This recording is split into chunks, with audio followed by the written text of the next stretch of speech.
So I do a lot. And so when it comes to my duties, I oversee general education. And we're in the middle of doing planning and preparation for a new general education program, all of those negotiations coming up with the student learning outcomes and course characteristics, all of those things for a new curriculum and how we're going to transition out. So I'm in charge of that process and helping faculty facilitate that. I also oversee program assessment. So making sure that programs are assessing all of their student learning outcomes, making sure that students are progressing and learning. And when we say you're going to do all these things, are we really doing those, and how can we do that better? So I have several committees that are just those couple of things. I also work quite a bit with helping faculty governance, so making sure that the faculty are doing all the work that they really need to do. And then on the retention side of things, my office is like the data place. So we pull all of the data. We ask a lot of questions to try and figure out what's going on. I coordinate all retention efforts across campus. So that's making sure that everybody's on the same page, whether that be, athletics, the academic center, professors as advisors, as well as people in student development, Res Life, that we're all working together to support students.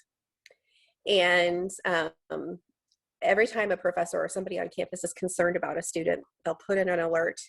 That comes to me and a team of people, and then we actually work together to make sure that we are giving the outreach and all the support that that student needs. And so we do a lot of things. Sometimes, like, somebody needs an academic support group and they need to go over to tutoring, and we make sure that they make that connection. Sometimes it's a confidential case and somebody's really struggling with their mental health, and then Luke and Ellie are really making sure that all of those things are taken care of. So it's like a whole spectrum, including so-and-so hasn't been coming to class, or this person decided they're just going to Zoom in and haven't been leaving their room. So we need to work on that. So I think that all of those things. Yeah, and then I help collect all of the data about the incoming student cohorts, track their progress, track how many interventions and things we've been doing with students, making sure and seeing what their academic achievement is like, looking at their persistence from term to term and their retention every year, graduation rates, all of those things, to make sure that what we're doing is working for different populations. I've been doing that since 2017, and it has been a roller coaster. And COVID hit, and it was like, all right, well, let's just see what happens next. So I think that's been part of that process. So yeah. So have you faced a bunch of obstacles then this year in terms of like retention and all those issues that sprout up like that? That would be my estimation, is that people are less motivated from the fact that they are like, it's not the typical college experience. So even though a lot of people are able to go and still be in class, you have masks up, and that probably puts up such a preventative barrier for people to really feel like they're making those connections in their classes. But then also, like, if you can't really hang out with your friends in your dorm. I don't live on campus, so I don't really know how that's all going down. I got my own apartment that's off of campus. But are you seeing these issues starting to rise, especially since like COVID started? Well, there are a few things that have happened. And so I would say at first we were excellent. Everybody was on top of it. When we went virtual in March, we knew immediately who had to stay because they didn't have the internet access, as long as they told us. And then we would randomly get, oh, this person doesn't have internet at home. So we thought we were doing well. We brought a couple of people back to campus. We worked with student support services to make sure that their students had the things that they need. We had additional laptops so people could have them if they needed to. I mean, we really, I think, did a great job, and the faculty did a good job of making sure that people were working. I actually had reports as to who hadn't logged into their Moodle page and tracked all of that and followed up with all kinds of people and solved all kinds of problems on that back end. And so I think that spring um, went well because it was all hands on deck, right? Absolutely. And it was all one modality, right? I think that makes a big difference. And we had already had a full year. So I think that you're right. I mean, people were engaged. They knew their advisors. They knew other students. They had some more support groups. They'd already made those connections. With the incoming student class of 2020, I mean, right away, we couldn't actually meet with them, so everything was virtual, which helped to make sure that they had, a good conversation with their advisor, all of those things, and registration went well.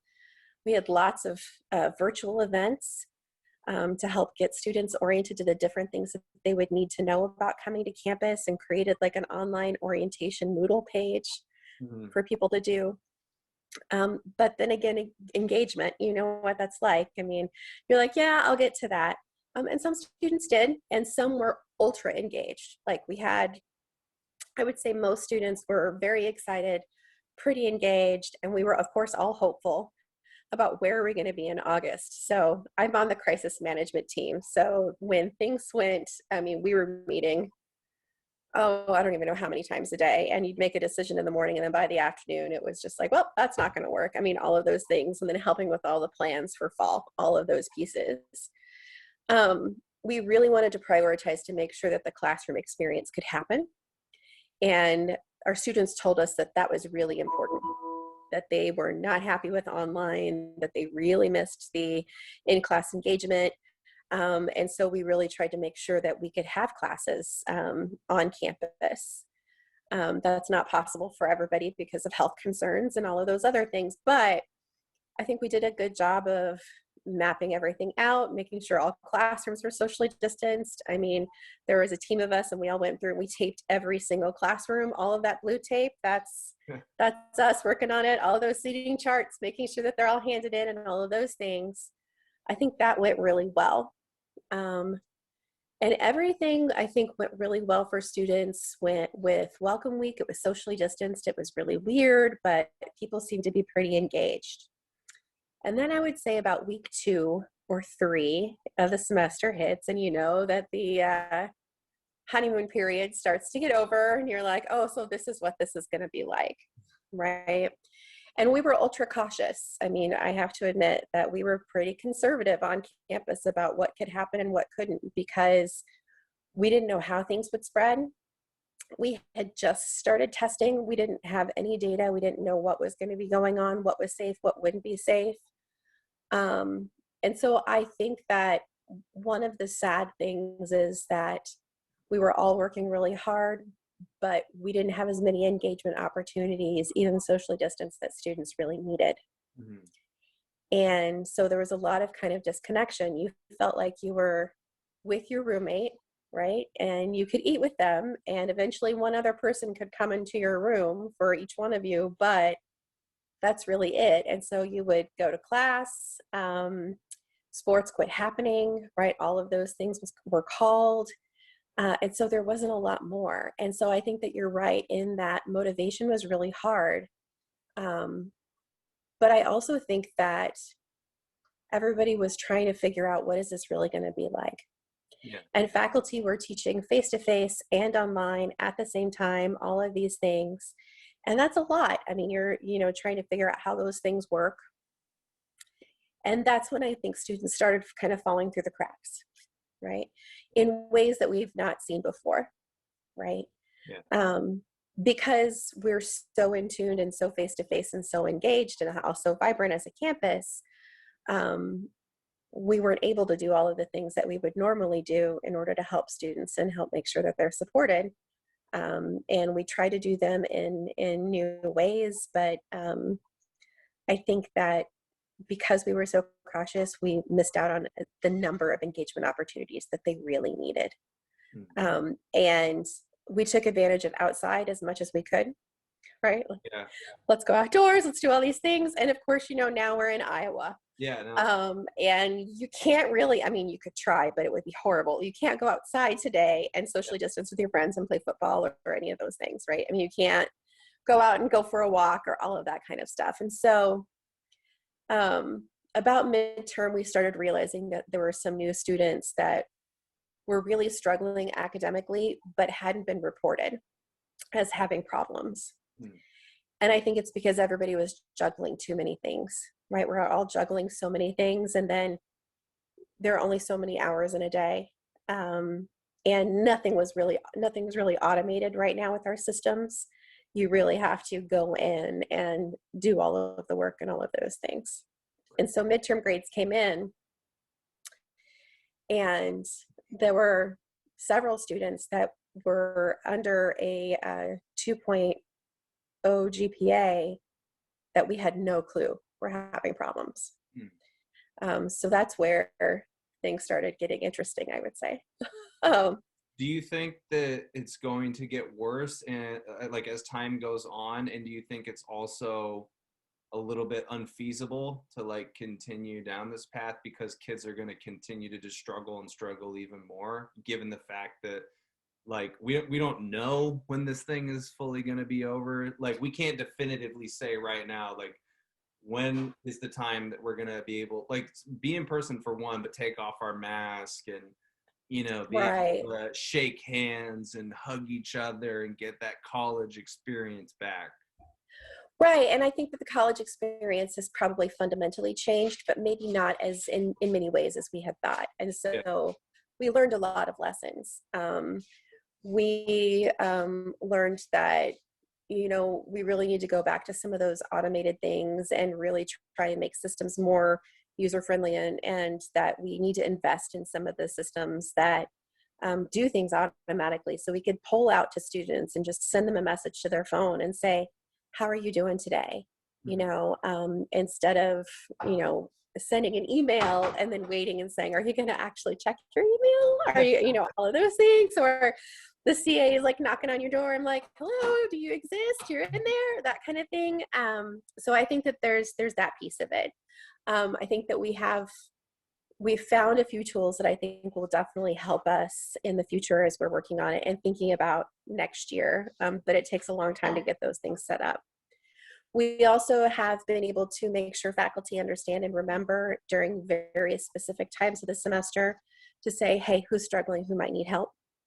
And then I've been literally emailing and following up with professors to say, who do I need to worry about? All of those pieces, really kind of reaching out for areas where we know that these are just classes that students historically struggle in. So it's a lot of communication. I would also say that we now know that spread doesn't happen in the classroom. Spread also does not happen in labs or all of those other places, or in practices, planned activities, anything you're socially distanced and masked. We know that we have not seen any of that spread on our campus. The places where we've seen spread is when people, because of COVID fatigue, make unwise decisions and are near people and unmasked. So where we saw spread was someone going home for homecoming and not being masked, or going home to visit family or birthday parties or those types of things for family. We saw it there. When people decided they were going to go up to Iowa State for Halloween and have a good time, we went back into the orange phase in response to that because, and I understand you need to have fun, but unmasked all of these things, that makes it difficult. So we also know that we can do more things socially, and hopefully we can respond and have more planned safe activities, in particular around important holidays and things that are going on. We're already working with SGA and CAB to say, all right, St. Patrick's Day, let's get on this, right? And in large part, I think that the most difficult piece of what we do is the state that we live in. Yeah.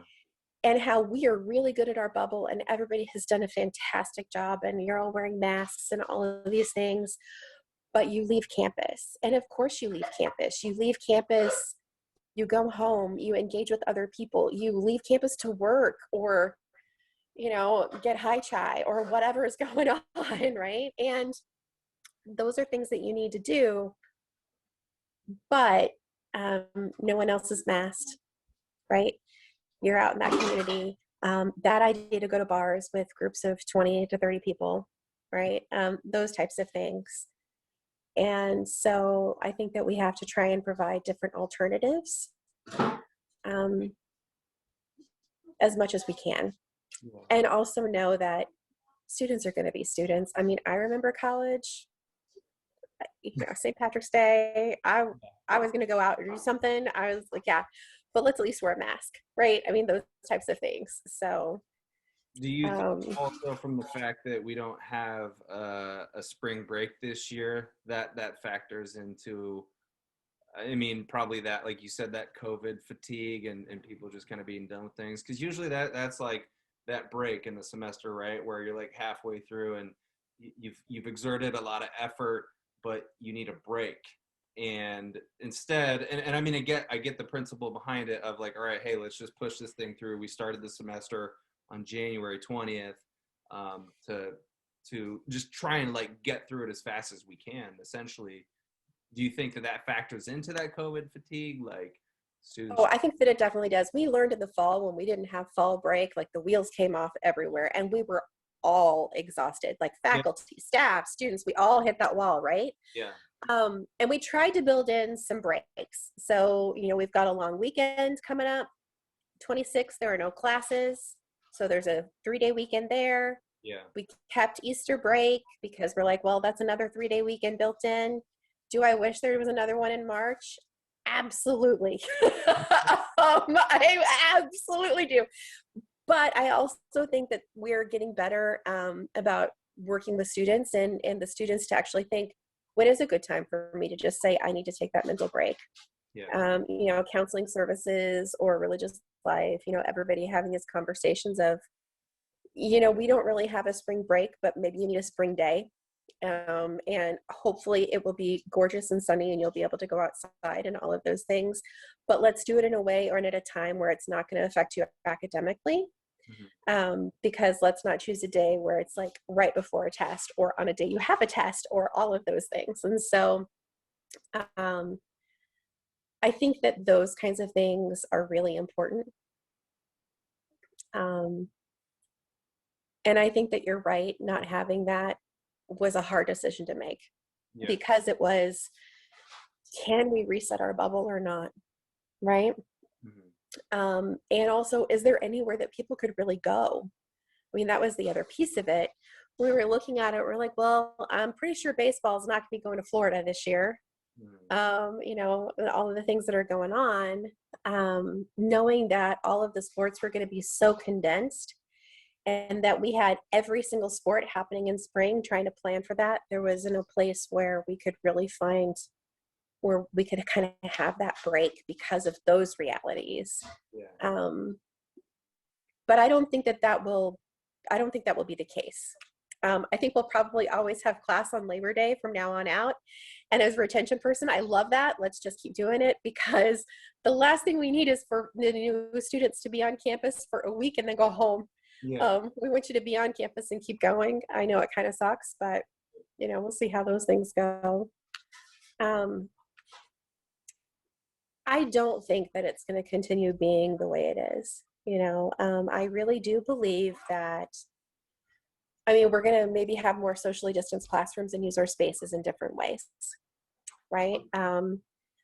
But I also think that there will be a time where we can actually have, the big kind of celebration on campus and we can have graduation, God willing, have graduation because you all need it and we need to celebrate the fact that you've worked really hard and done those things. And so, yeah, I'm hopeful. Yeah. Um, I would feel even better if we had more vaccine on campus and we were included in that K-12 area. Yeah. Um, but we'll see. Yeah, I think that's the biggest thing, right? Is like just giving people a reason to find hope, like that light at the end of the tunnel. It's kind of, it comes in and it goes, like it's fading, but then sometimes, it's a little bit bigger. Like it'd be nice if there was a thing to look forward to. Like if you could say again, like in a certain month, like 70% of the population would be vaccinated, and that would give us a chance to start, kind of rerouting and going back to what we were used to. But I think people get so used to where we're at now that then it's going to be such a big adjustment to go back to quote unquote like what was normal before. You know what I mean? Like Yeah. I'm students. so used to wearing my mask all of the time. Like I'm in my office with my mask on, even when there are people who are not in there because I forget it's there. Yeah, Right. And so I can just well imagine the first time going into the grocery store without a mask. I don't know, like that's a whole nother anxiety that yeah, I think will take us a while to get over. Right. right. Um, yeah, I think that here are the things that we're working on. I think what will help. It's not a lot of people, but people being able to go and watch the teams play as they're playing, right? Anything that can be outdoors, yes, Yeah, please, let's make that happen. And so hopefully that will help. We're trying to, and we've seen now that in the cafeteria, we can move to self-service. Like we don't have to have all these prepackaged things, and we can move to plates and silverware and all that stuff. It's not that, it's sitting and eating with people who aren't part of your bubble. That's the issue, yeah. right? So I think that some of those things will help. Um, yeah, but I understand. Like it's not, I don't think the stand around will ever be the same. Yeah. Whatever it was like, I don't know. Right. The Do you dogs and have any cats are word fine. on like graduation? Like, are you in that bubble to know like what the mechanics are? Because I graduate in May, so Yep. well, do you, We're planning on graduation. We're planning it now. We're planning 2 ceremonies. okay, One for those that were unable to have their ceremony last year and in December, and then also those that are graduating in this year in May. We've got all kinds of things. We're looking at hopefully outside. I know that that's one of the things we're really hoping for, but also just in case weather. I mean, you never know, right? Making sure we have backups there. I know that you'll be limited to the number of people who can come, just like the athletes are limited to the number of people who can come and watch them. So there'll be some of that, and we're working to make sure people are 6 feet apart and doing all of that mapping and all of those things to make sure that's there. So knowing that we're also going to do some of the same things that we did with theater, we're going to do streaming.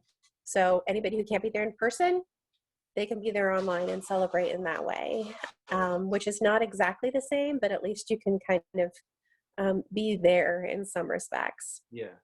So I think we've learned how to do several things that will help that happen. Has this been? I mean, this is probably going to be an obvious answer, but has this been like the most challenging year in your tenure at Simpson, or like any job that you've had? Yeah, absolutely. I can say that without a doubt that when COVID hit, when everything started coming down in March, I have to be honest, I have worked every single day Mm, since then. And that I might get like an afternoon off or a day off here and there. And I work to try and have some distance now on weekends. I'm at that point where I feel like we can do that. But I, I literally worked from March until the college closed in December. yeah. Um, Are you in like on campus? Do you have an office, or do you stay at home and work? I Like, know I have an office, so okay, I'm home today because the kids are home. But my office is the old conferences office. I'm over in Hillman, okay. which was great because I used to be in the Dutch door next to the registrar's office, that little tiny office. That used to be me with my 2 undergraduate assistants, and they moved us to a bigger space so we could actually be there and work, which has been good. But by far the most difficult, but also at times the most rewarding. Mm, And it's really because every time I get to help solve a problem for a student and make sure that that student gets anything that they need in order to be successful, I am happy. yeah, Like that's why I do what I do. Um, and I think that's probably why we all do what we do, honestly, is for you all, right? This will be my last year at Simpson. oh wow. I've been here 15 years. I am a Spanish professor, come up and, done a lot of administrative work. But COVID really also made us think about what's best for us and for our family. And what kind of life we wanted to live. So I think everybody's also looking at their work-life balance and, places and where they want to be and all of those things. And that's been a really hard decision. Um, so I'm working on making sure that there are systems in place that everybody can be successful. So the new retention system, making sure that there's an app for students that everything goes to, what they can actually get what they need. They can make appointments with anyone from their phone. It syncs with everybody's calendars. You don't have to worry about it. Like all of these kinds of things. In addition to, we're well on our way in this new curriculum. First year program's all set up and ready to go, because Simpson is a special place, Yeah. right? Uh, On top but of hearing like most of students' concerns, which I could probably look at like the typical things that would be bothering students, what I think it'd be interesting to hear like what have been some of the concerns from faculty and staff, like people who teach here about this year, like what has really been challenging for them, because I could only imagine with how weird it is having masks on. Like I feel bad for professors because you're teaching a class, but one of the most critical elements in like human interaction is getting those nonverbal cues. So like I think for professors, they may think that students are so disengaged and uninterested, and maybe that's not really the case. Maybe they're just frustrated. Maybe they're tired of going through the same crap. But it just feels awkward sometimes in class because I feel like people are less willing to like speak up and voice their opinion or whatever, even if you're just having a discussion about a topic in class. So like what has been the common theme you've heard from faculty and staff? Absolutely. So it's hard to manage all of the technology in the room and do your teaching and manage discussion and right. I think it's all of those things. And when you've got people who are online, making sure that they're engaged and that they have the things that they need, in addition to everybody having all of the things that they need when they're face to face. If you have an online meeting, I mean, talking to a black screen. So Mm-hmm. not seeing anybody's faces, you're right. Because you're like, I'm teaching in a void, right? It's like, I now live in a black hole. I'm going to teach and I have no idea if any of this is landing. Yeah, I'm just talking to myself, yeah, right? yeah, um, I think that's definitely true. It's hard to manage a discussion when you can't see people's faces either. mm-hmm. So a lot of the cues that we would go to too, and say like, oh, somebody's got an idea, all of those things, those are harder to read. Yeah, It's double the preparation constantly because you're preparing for the class to ensure that if you have to go online, it's all ready and everything is online, but it's also here's the face-to-face and here are the elements and the things that we're doing. So there's a lot of fatigue factor.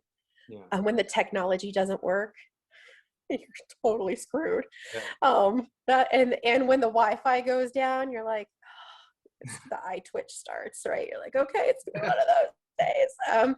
And of course, IT is like pulling their hair out, trying to figure out what is wrong. Like we replaced all of these things, they did all these upgrades, and then it's just like, I don't know. So the internet gods sometimes just need a sacrifice. I have no idea they need a day off too.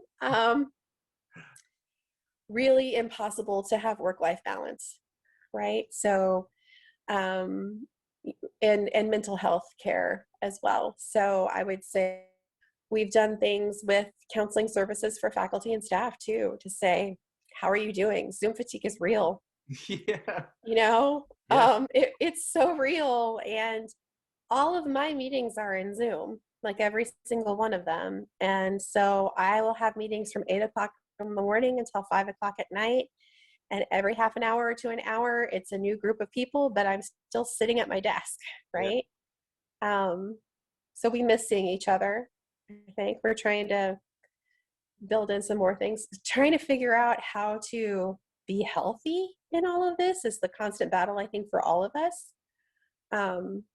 Meal planning. I mean, who has time for that, right? I mean, all of these things, but so we've tried to do all of that kind of stuff. So I would say that, the struggles for the students are the same struggles for faculty in a lot of ways too. yeah. So I think that we're all feeling it.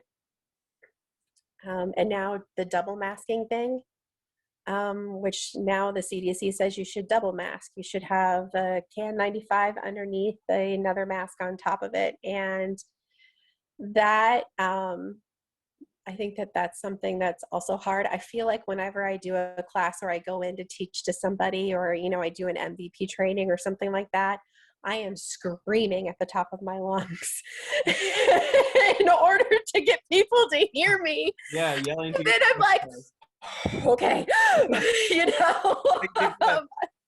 Yeah. And I don't know how you guys do it with glasses, because it fogs up your glasses when you have it above your nostrils. I know, and so I've got these nose wire double things, and then I've got to have my glasses down here sometimes, and Yeah. yeah, I mean, it's just, yeah, I think it's just kind of the practicality of it and all of those things. Right. Um, I don't know, like, I think that everybody's doing the best that they can. And so I think that's important for people to remember too. And I think that's for anybody. Yeah. The students are doing the best they can with what they've got at the moment. The faculty and the staff are doing the best they can with what bandwidth they have and all these other things. We all have a ton new tasks to do and in new ways. And I think that that's been a lot for everyone, right? For sure. The second semester is easier than first in a lot of ways, because at least you know the technology and you know what things are, you know what to expect in some ways. Yeah. And we were able to move to yellow much more quickly than any of us anticipated. Yeah. I think that that's a good thing. But yeah, I think we're all tired. Yeah, for sure. Like, some people are just finally getting to the point where they can accept this thing. Like, they can't really change it anymore. And you never really could. Like, none of us have control over COVID. But I think even a year into it, and again, speaking for myself, I think people are just now realizing to let go of that aspect and say, like, you kind of just have to accept it at this point. And I think that has reduced a lot of the extra baggage and stress that was put on to me this entire year, like things that I worried about.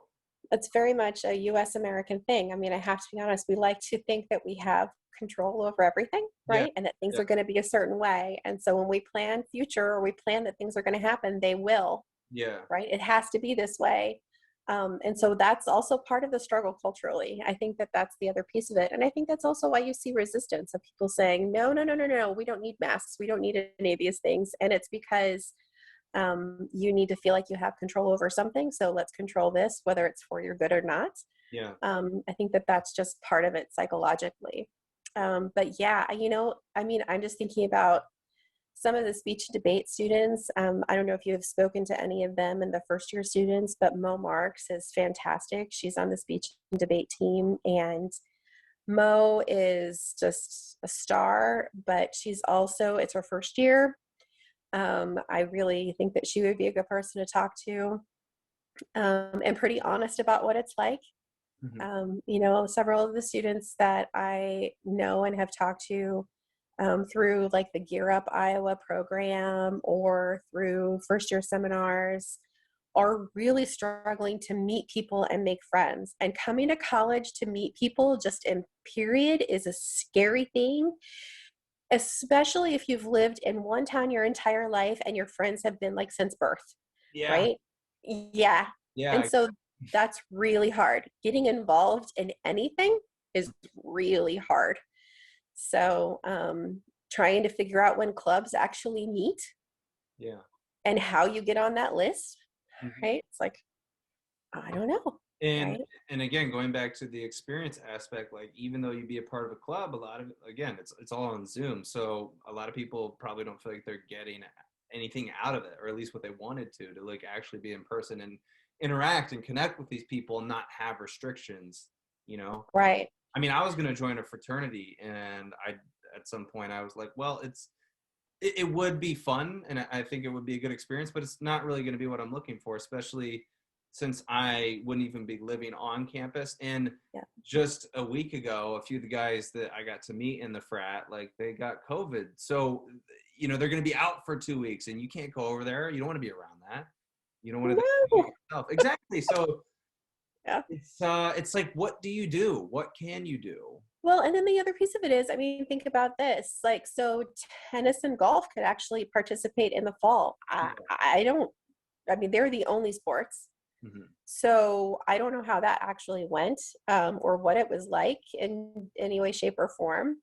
But Mo's on the speech and debate team. So imagine that you're doing everything here instead of doing your presentational speaking or all of those things with people and going around the country and all of those types of things that you're signed up for. Yeah. Right. I mean, it's just like, or imagine this is your first year as a CA on campus.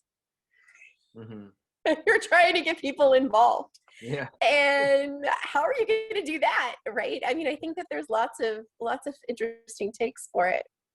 So, yeah. And I think everybody on campus has their own twist. I mean, coaches of trying to plan how do you actually do all of these things safely and make sure that you can be involved. Athletes of like, well, now I see like the same 6 people all the time, Yeah. and we're practicing until midnight because we're all in season Right. and that's our shift. I mean, I think that you'll find that there are plenty of struggles out there. Yeah. Yeah. And I think there are still people who are like, no, this has got to be done. I was like, no, we need this done like now. I just Yeah. can't anymore. Yeah. What was your day like, Elements? Or when all of this started, it was like, how many decisions did you make today that were completely useless like 5 minutes later? I'm like, I quit keeping track, So, Well, that again, like we're only like a small spectrum of everything else that's going on. yeah, we are. And, we're also residential. And so what does Yeah. that look like? I cannot imagine having been Luke Bohonic or Katie Lee right now during all of this. Like, I cannot imagine being in charge of the residence life piece in all of its ways, shapes, and forms, including dining. Like, that's just Yeah. That's a hit. overwhelming, right? I mean, I always tell Luke, he's like, yeah, I don't want your job. I'm like, I don't want yours either. Like, no way. I'm glad we agree to not trade. Exactly. Like, awesome. We're right there on the same page. So yeah, I think that we have a lot of those types of things, and there are multiple ways to come at it too. But So it's hard, and I feel like for a lot of people, it's like your foot is always on the gas pedal looking ahead of like trying to get these things done, not only for you and your position in the college, but then for students and in the projects they're doing, the assignments. It's like I'm already an anxious thinker. I think very far ahead. So I think it's important also for our students to realize what it looks like from all different perspectives and everywhere. And I think that that's important to know, because the things I'm grateful for is that we didn't have what almost every single one of our other peer institutions had, which was where we went virtual. yeah, We've not gone virtual yet, right, knocking on wood, right? yeah, But almost every single other college in the state of Iowa has, yeah, because they couldn't control spread in some way, shape, or form. And so I think that that's like, wow, okay, so we're doing pretty good in all this, all things considered. it's kind of But an advantage of being part of a private institution and being somewhat small and localized, that we can still offer that to people. I mean, that may play into our advantage.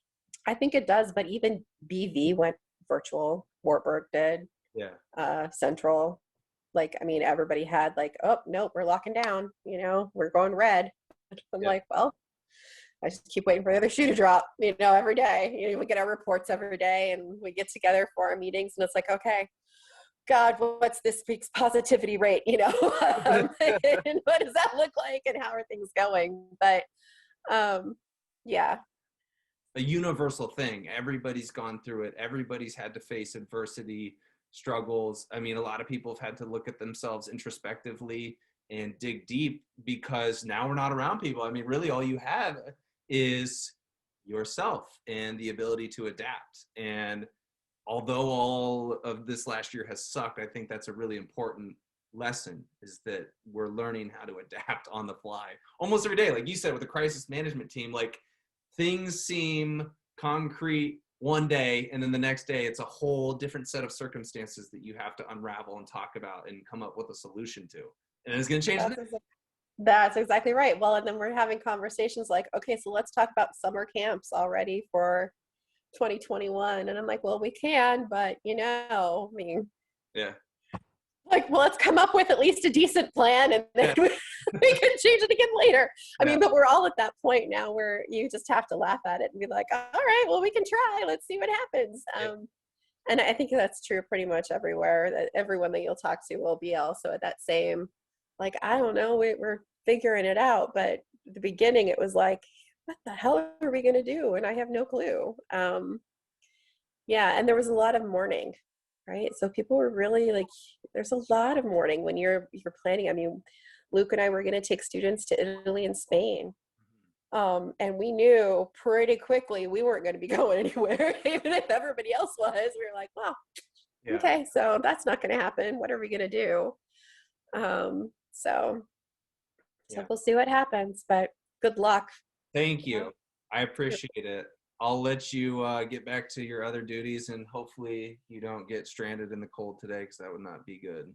I appreciate it. I hope you have a good day. All right. See you, Tracy. Bye. Take care. Bye. Bye.